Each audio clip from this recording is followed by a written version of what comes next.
Well, good afternoon. Welcome to the Food Co-op Initiative webinar series and today's special presentation on our seed grant awards. We're going to try to give you all the information you need to make a good application and to understand what the process is. I'm Stuart Reed. I'm the Executive Director of Food Co-op Initiative, and we are hoping that all of you will be just anxious to send in a great application, and this will help you out. So we're going to go kick right in today. A little bit about us. If you don't know us already, please call us and talk to us. We'd love to help you in a more personal way. And there's some contact information for you. Our sponsors, and this is sponsors for everything we do, include the USDA's Rural Co-op Development Program, the Blooming Prairie Foundation, National Cooperative Bank, National Co-op Grocers, the Cooperative Foundation, the Cooperative Fund of New England, and dozens of co-ops that have helped us out with contributions to our work. And if any of you are listening and have deep pockets, we can always use a little help. Thank you. Okay, end of plug. So today, we expect that you'll have questions. I'm going to try to answer the most common ones, and always there are more, so that's great. We want questions.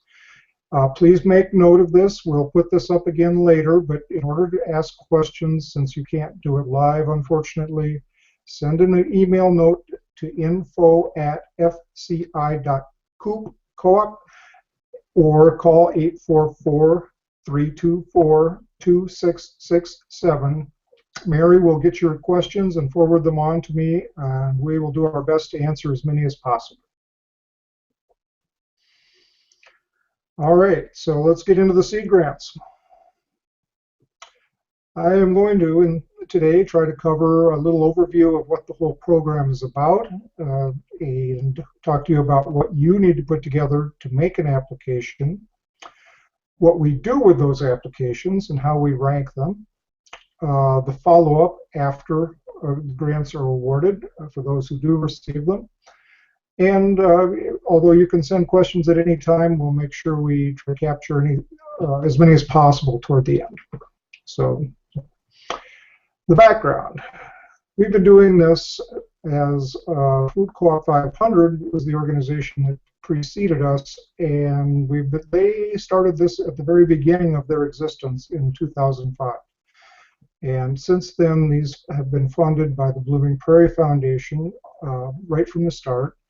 And since we became a nonprofit and changed our name to Food Co-op Initiative, we've been getting funding from the USDA, and those USDA, being a rural cooperative development organization, wants us to use those to support rural cooperatives. So we do have some grants available to urban and some to rural, although we all care about that.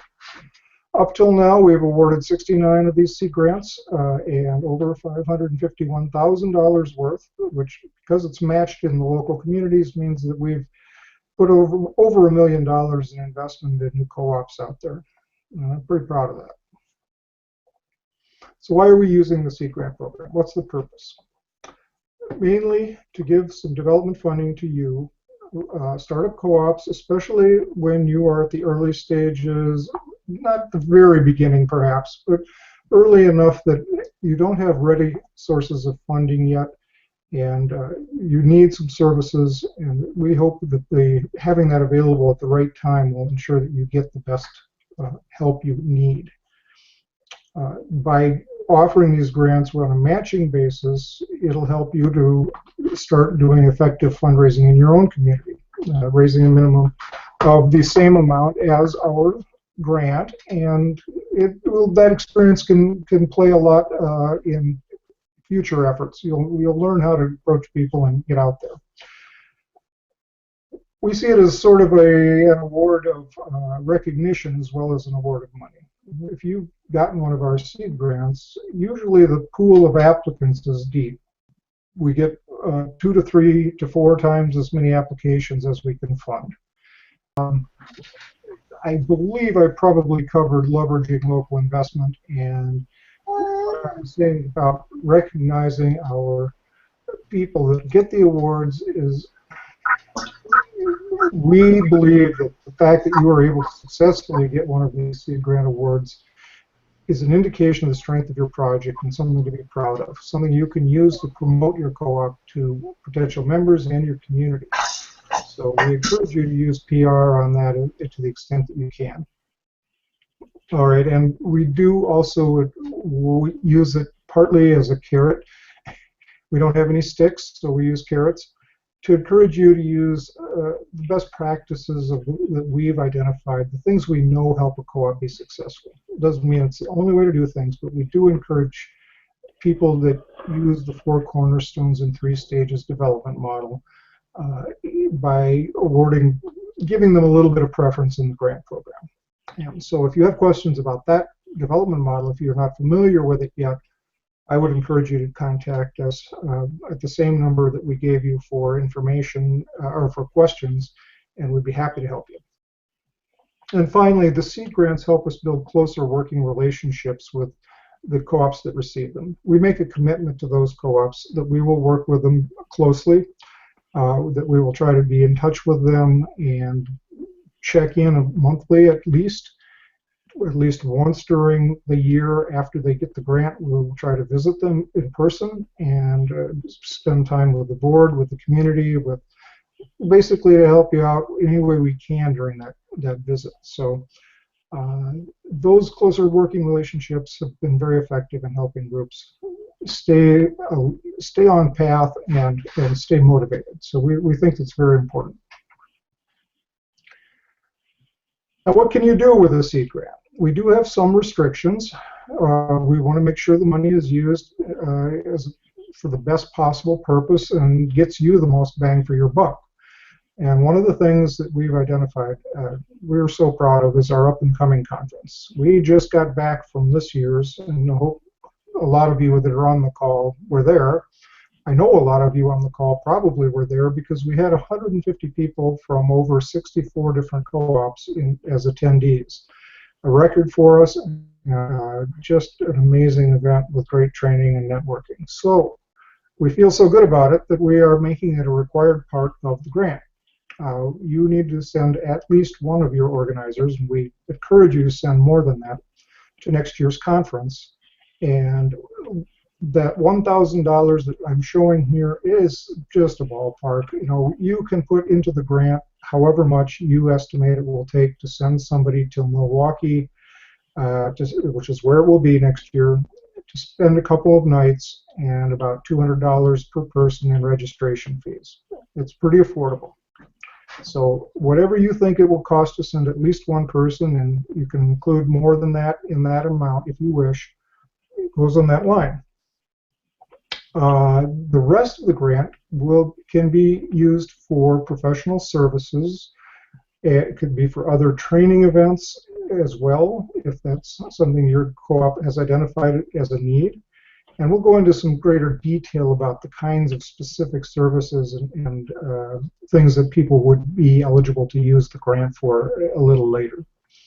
So altogether, the grant can be a maximum of $10,000 that we contribute. Now, the 50% match that we require means that you have a total budget of $20,000 in projects that you're going to use for your grant application. We will pay $10,000 of that. You will match it with $10,000 that you raise from local sources.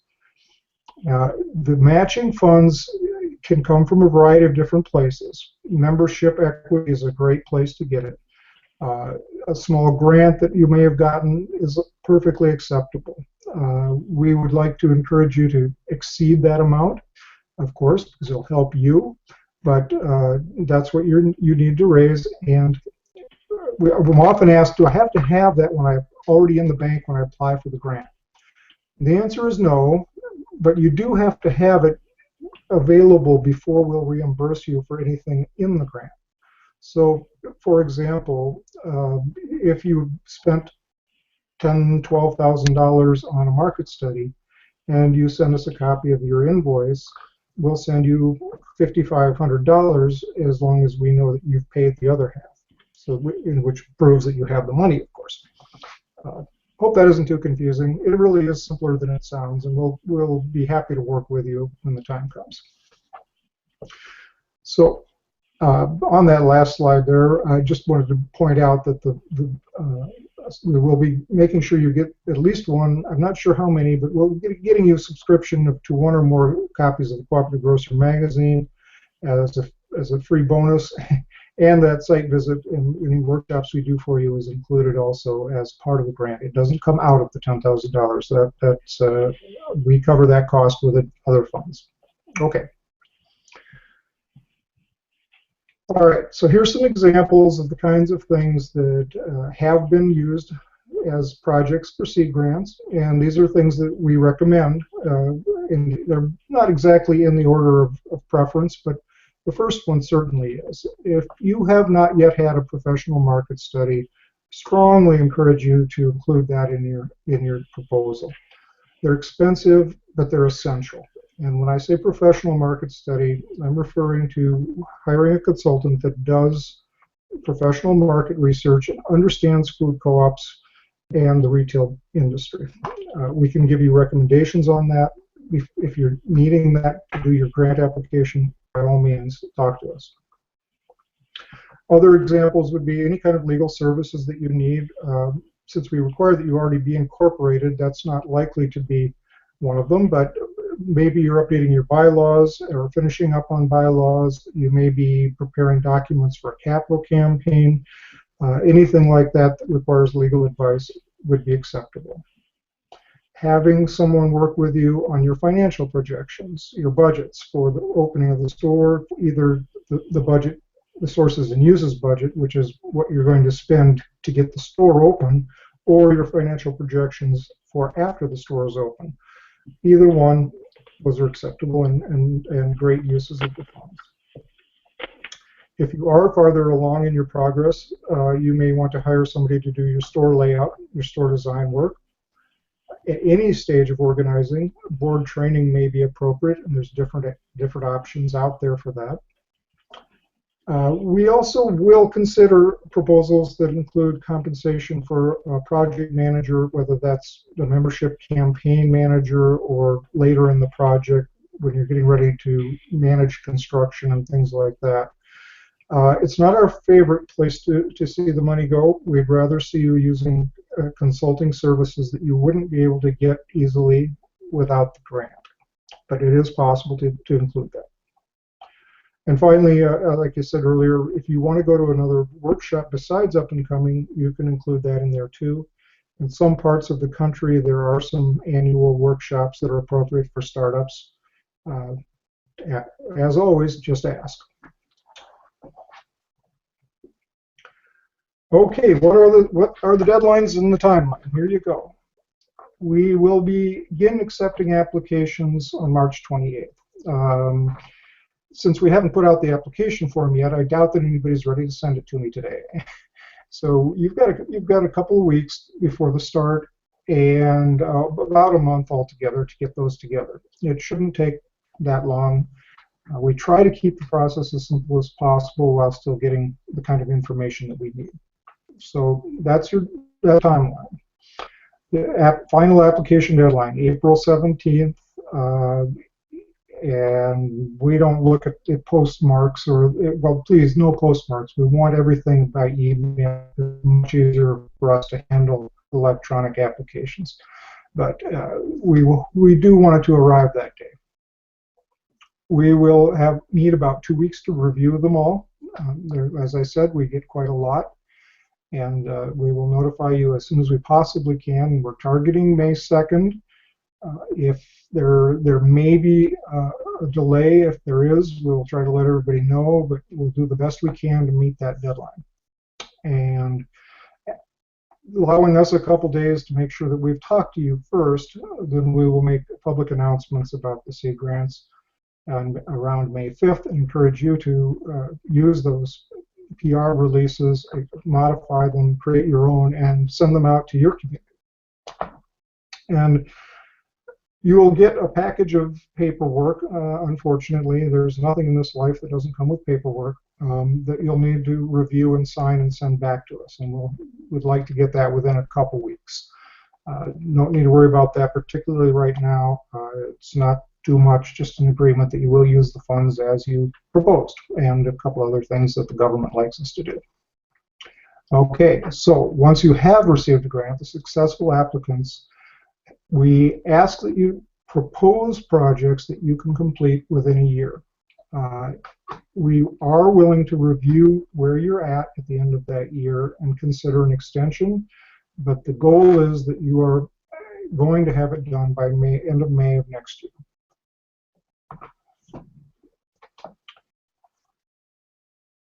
Okay, more details. So when you're making an application, you are not eligible unless you can meet these requirements. These are not flexible. You need to have been incorporated already, either as a cooperative or as, if your state doesn't have a consumer cooperative statute, you may incorporate as a not-for-profit, please, not a non-profit 501c3. That's not what I'm talking about. They just call it not-for-profit in those states. And if you have bylaws and articles of incorporation that show that you are operating as a cooperative, the type of incorporation is not essential. But for most of you, incorporating as a food cooperative in your state, consumer cooperative, is the right approach. You have to be planning to open a retail storefront. We cannot fund a buying club, an online buying club, a food distribution site, or a commercial kitchen. So those have all come up in the past.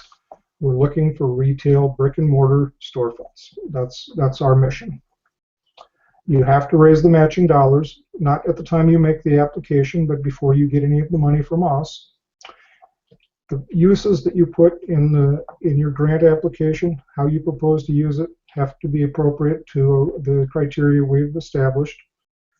All of this, by the way, well, not all of the details, but all of the essential parts of this will be on the application document that you'll be able to download. So if you're taking notes desperately, we will have this available as well for you to see the slides, download them, and most of the information that you need should be on the application form when the time comes. So. And then the last thing here is that the activities that you're asking for money to do have to happen after the award. If you've already had a market study, we're not going to reimburse you for it now. You should have taken care of your budget and paid for that yourselves. This is for new work. Okay? So how to go about it? We're trying to keep this as simple as possible. If you go to our website, there are two places where you can click on loans and grants on the home page. The seed grant information will come up right away. There'll be a link to download the seed grant application. That link is not there as of this minute. It will be up within a day or two.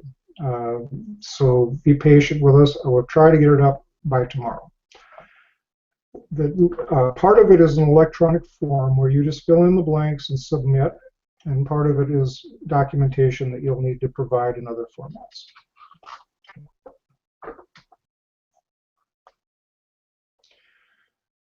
So when you download that application, please read it. Be familiar with what we're asking for before you start. We hate to have to turn down a grant applicant that looks really good because they just missed something important. And we will try to help you fix those things if we can, but we can't help you fix getting incorporated in time. Complete the online application form, submit that. Complete the race and ethnicity form, and I'll talk about that a little bit more because it confuses people. And put together the documentation you need to support your grant application. And very important, we do want it by email. I can't emphasize that enough. If you send us a paper copy, I'm going to call you and say, send it to me again by email. So don't waste your time and postage by mailing it to us. All right. The documentation you need to come with your grant application will be proof that you are incorporated. In other words, a copy of your articles of incorporation. And bylaws. Occasionally people incorporate and don't file their bylaws at the same time, we're willing to go with that as long as you explain why you're still working on them. A sources and uses budget. This is a simple tool. We have a template for it, and there will be a link right on the application form, so you don't have to look for it. It tells you how much you're going to need and what you're going to spend it on to get a store open, and where you're going to get that money and what you're going to where you're going to get the money from, who, how much, and it's just a great planning tool that we really want you to use. And it tells us how well you've thought out your process. So if you don't know, it's based a lot on the store size. If you don't know the store size, use your best estimate of what you think you're interested in or you're planning on to do this. Again, we have some webinars on using the sources and uses budget, and we're happy to answer questions. We want you to give us a very brief, I think I got through the board bios complete before we lost the connection, and the next thing is, and you see I emphasize brief, please. We don't want your life history in great detail. We just want to know what you've already done, what you've been able to accomplish as a working group. Try to keep it, do keep it under 2 pages. Often 1 page is enough. And then here's that race and ethnicity form again. Okay, now we'll talk about that. This is what it looks like, and you don't have to try to read it, but just so you recognize it when you do see it. We'll go right to the next screen. The USDA, because we get grant funding from them, requests that we have this filled out by everyone that applies for the grants, not just the ones who get them. And it's a form that is designed essentially for an individual or a small held business, not a cooperative. And it always confuses people how they're supposed to fill it out. Instead of just checking one, as it says on racial categories, we would appreciate it if you would think about what the approximate background makeup is of your community. If not necessarily your membership, but if you have a lot of members already, you could use your membership as a basis for this. If you don't have a large membership, use your best estimate of how the breakdown might look once you're ready to open. Do the best you can. It's a guess, it's an estimate. We understand that. That's acceptable. And you'll note that they also tell you that you're not required to send it back. We will ask you about it if you don't, and if you, for some reason, really don't want to, that's fine. But we're going to make sure that you didn't just forget it. Optional documentation, things that aren't required but might help us to make a decision, would be a summary, not the whole thing, but an executive summary of the feasibility or market study that you may have already done. If you have already done financial projections, we'd love to take a look at those. If you've got a timeline for or a work plan for how you're getting from where you are now to an open store, definitely something you can include. And a business plan if you have one. Now, business plans do tend to be lengthy documents, and I'll be honest, we can't read all the details in it, but we can make a good opinion of how well you're doing your business planning by scanning through it and looking at critical sections. So that is an option.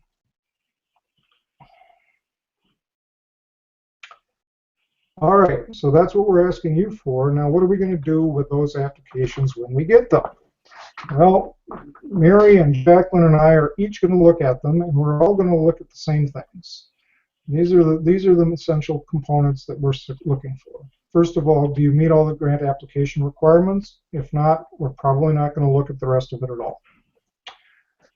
We like clear and concise documents. We're not giving bonus points for length. In fact, quite the opposite. If you can say it well in a few words, we will be very appreciative. We do give preference to co-ops who have not already received a seed grant in the past. Co-ops that have received a seed grant in the past are eligible, but the truth is that we rarely have enough grant money to award the co-ops that haven't got grants and have any left over for those that have. Again, it's up to you whether you feel like it's worth your time to apply. I can't tell you how many applicants we'll have in a given year, so it's your call. Other things we're looking at is the quality of your business planning. Are you well, I'm going to go into more detail on another slide on this. Do you use the available resources, professional consultants, sources of information well? Does your project look like it could be successful? And how much impact will a successful co-op have in its community? And how much benefit will you as an organizing group actually get from getting a grant? Sometimes co-ops are already in the middle of our capital campaign and are doing fairly well. And at that point, I would say that the benefit of getting $10,000 from us would be far less than a group that's earlier in their development and still needs professional consultants before they have a capital campaign. So.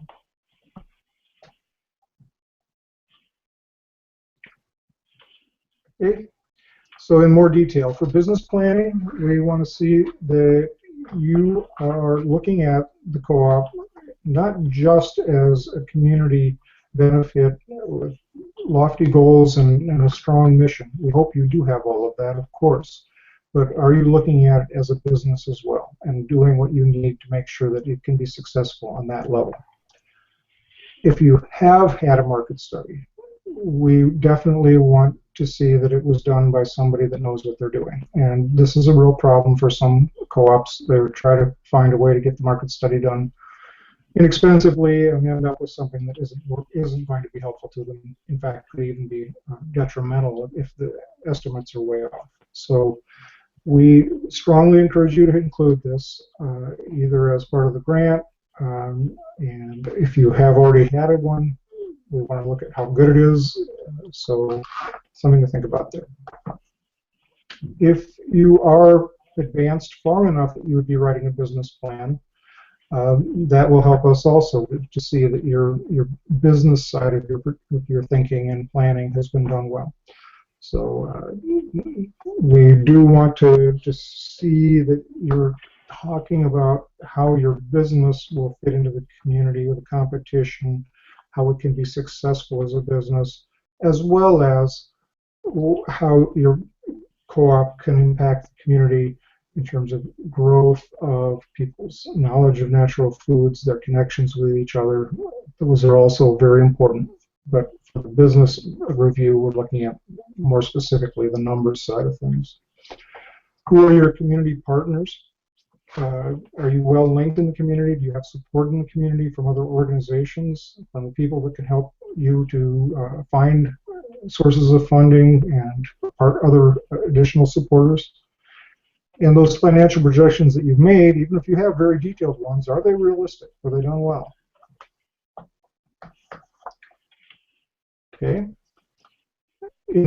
For use of industry resources and guidance, we're going to look at whether you've worked with us. Have we been in touch with you with some regularity? Or if you're very new, of course, we won't expect that. Have you worked with other professional consultants, people that know food co-ops, not just a business advisor, but that knows something about retail? We want to see if you're using people that can really help you with the specific needs of food co-ops. Have you, those consultants should also understand the kind of demographic community that is present in your community. Some people work mostly in middle class, middle income communities in urban areas. Some people, and fewer, have experience working in communities of color, in low income communities, in dense urban areas. Use the guidance that is appropriate to what you are doing. And again, the same thing. If you're looking at an all-natural food co-op, which in the past was most of you, then talk to somebody that knows that. If you are planning to have a conventional inventory or a mixed conventional natural inventory, try to find somebody that's familiar with that. We'd love to see that you're getting mentorship from another co-op, nearby or not, but just that connection is very valuable. And what other support are you using? In various parts of the country, most of the country, there are some regional cooperative associations. You may be using them, you may not. Some of them don't do much work with food co-ops, others do. There are also cooperative development centers, the same thing applies. And sometimes there's local business development advisors that can work with you on some aspects of the project. What we're looking for in potential for success. Strong leadership. This is a long, somewhat complicated, and often difficult process. And good leadership paired with an effective board and committees, good structure, commitment, effectiveness, all of that is really important to us. We want to see evidence that your community supports you, and the best evidence of that is generally how many members you've been able to sign up, but there may be other things that would also point in that direction, a partnership with another major organization, for example. We'll definitely look at how well your ownership campaign has gone, and that's relative to how long you've been organizing. We won't expect a co-op that's in the early part of stage 1 to have 500 members, but if you're reaching near the end of stage 2, we certainly will. So, and are your expectations for this co-op planning realistic? Do you understand realistically how long it will take to do it, how much it's going to cost, and how big your co-op needs to be in order to be both viable and effective in your community? We hope so. We'd love to talk to you about those things if you're not, and but that's what we're looking for in the application. And finally, what is the potential impact of the grant and the benefit, impact of the co-op and the benefit of the grant to the co-op? So this is the part where your vision, mission, and ideals can be expressed and should be. What will you do for your community? Some of that may be business related, creating jobs, making food available where it isn't available, any number of possibilities. If you are in a designated food desert or low access food area, we'd like to know that. That may actually give you some bonus points in the application process. Meeting an unmet need is certainly a high impact, and there's various ways that could be done. And finally, as I said earlier, getting the seed grant make a difference for you, a real difference, or is it just $10,000 of extra funds? We're not overly particular about how we look at that, but we do consider it.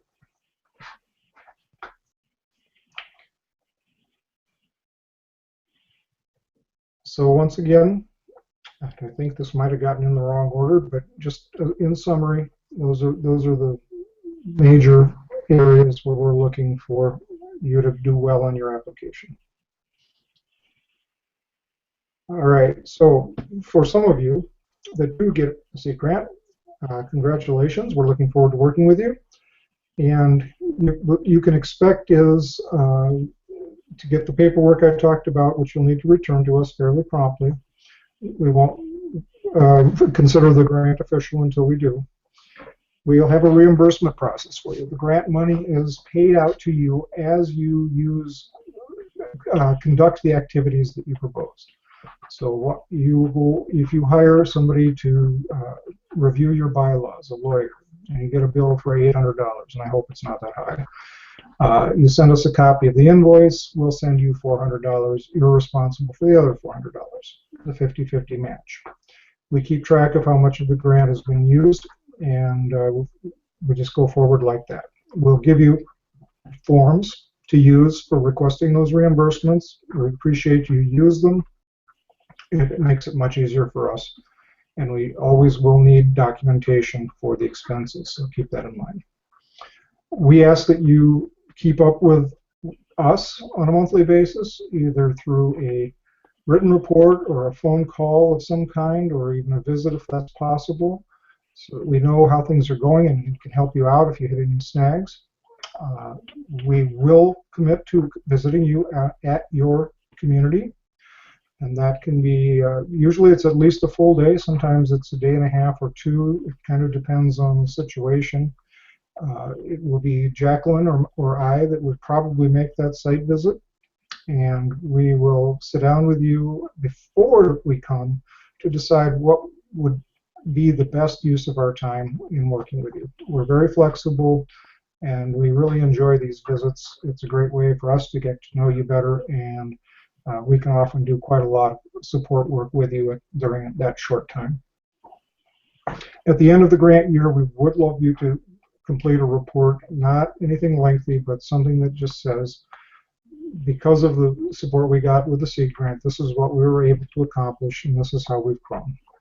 Something along those lines. And finally, while we don't demand it, we certainly hope that you will stay with us after the end of the grant. We love to follow co-ops. We really appreciate when they stay in touch and keep us in the loop, so that we learn from what you're doing. We learn what people need. We learn what works, what doesn't work. And a lot of people, including those who fund these grants, want to know how our work is impacting you. So once the grant's over, stay in touch. We will do our best to continue helping you right up to opening.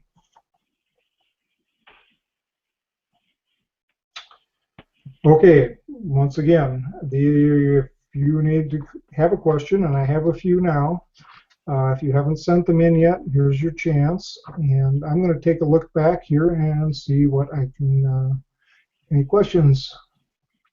I know there was a question earlier about if you could apply if you had gotten a grant in the past, and I believe I've addressed that. But I would add to that if you didn't ask for the full $10,000 grant, if occasionally co-ops have asked for less. Never quite understood that, but they have, and we'd be more likely to consider another grant if you haven't gotten the full 10,000. But generally speaking, we give preference to those who have not gotten one. Let's see. The race and ethnicity forum, is it for the community or our membership? If you have a significant membership already, I would base it on the membership, because the odds are good that your member base at opening will be similar to what it is now. If you have only started doing a membership recruitment, base it on the community demographics with consideration of whether or not your location will draw people from all parts of the city. So in other words, more the neighborhood than the full community or the market area. Again, we know it's an estimate. We don't expect you to spend a ton of time trying to figure this out. Give us your best guess. That's all we need. Another question is about whether a co-op stands a chance of getting a grant if they're not strictly following our 4 and 3 development model. The answer is yes, certainly do. If you are using a good development process, if it's not exactly that one, but it makes sense, and you're not trying to avoid doing things that we know will help you be more likely to be successful, if you're going in the wrong direction, no matter what path you're using, yeah, we're going to look at that. But if you're making good progress and all the other things are in place, we're not going to insist that you're strictly following any one development model. Okay, well, it looks like we may have run out of questions for now. Don't hesitate to contact us using the same info@fci.coop and phone number after this webinar if other things occur to you, and I expect they probably will.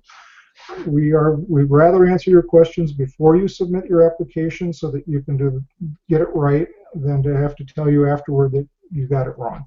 So please don't hesitate.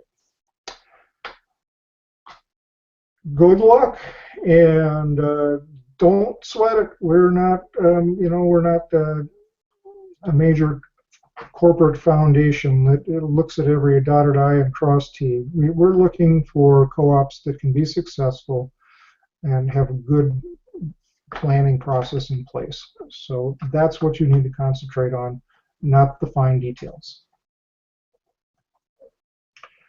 Next month, Ben Sandell will be joining me, and we are going to talk about our brand new capital campaign workbook. Hot off the presses, only a few days old, and that's a picture of it right there that you're seeing. It will be up online for you to download within days, probably minutes. It's that new. So we're very excited about it, and hope you can come and hear us talk about capital campaigns in general using what we've learned and put together in the capital campaign workbook next month. So thank you very much for your attention, and I'm looking forward to a great big pile of seed grant applications that'll keep me busy late into the night. Go for it, folks.